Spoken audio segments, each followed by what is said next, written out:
yeah, I usually ask them, so how many of you were dragged here? Okay.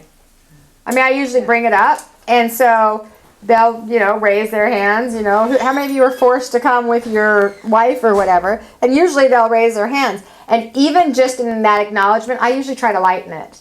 Okay. So even in that acknowledgement, I'll usually say something like, well, there's a reason why you're here, you just might not know it yet. And oftentimes, by the end of the class, they know it. And they'll come and talk to me. Yes, and there'll be people that challenge me too. Yeah. That's in sessions and in classes.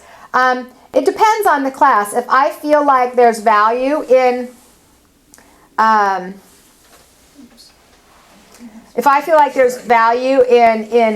in working with that person, I will. I'm up for a challenge, but I'm not doing it to prove anything. I'm usually doing it as an invitation. Would you like to share? Would you like to learn more? Is there something that I can help you understand or not? If it's a challenge in my one-on-ones, then I'll stop it. I'll say, I'm not here to prove anything to you, and if you're not interested in doing this, we don't need to do this. And I've done that twice, where I've just stopped a session, done, and had them leave. And keep the money? No. You give it back? Because for me, it's not about money, and I don't. They didn't take your time, but they took your time. They didn't take much of my time. Yeah, because you should cut it down real quick. Well, because I just as soon as I recognize it. Yeah, and there's more value in loving someone enough to recognize that they're not interested, that they aren't open to it, and just saying, okay, there wasn't an energy exchange here. Right. Well, we learned from each other because they usually taught me boundaries. Yeah. And so I got the gift because then I got to speak up and be honest with myself that, okay, this is not a good vibe situation. And I'm not, I've had men that have come in and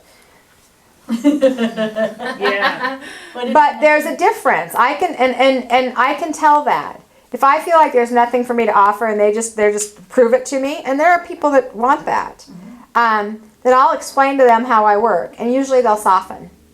And if they don't, then that's when it's time to go, yeah. And in a class, you could just ignore them. Well, yeah, and in a class, I'd usually say, well, you'll get what you need. And then that just lets it go, and I focus on the people that are in the class, and I don't put attention. But if you sit and have attention with that person, like, oh my gosh, are they going to smile ever?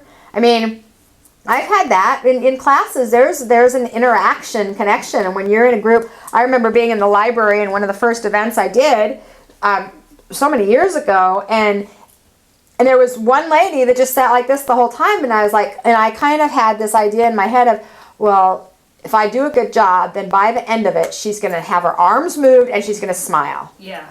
And so that's kind of the goal I set for myself. Well, that's big old failure. You're setting yourself up to teach to that one person that's just sitting there in a free class because they happen to walk in. I mean, you don't know why they're there, right? So instead, I just say, you know what, whoever's here is meant to be here. And sometimes if I can feel that energy, I'll do something to kind of lighten it up a little bit. And then that's it, I'm done.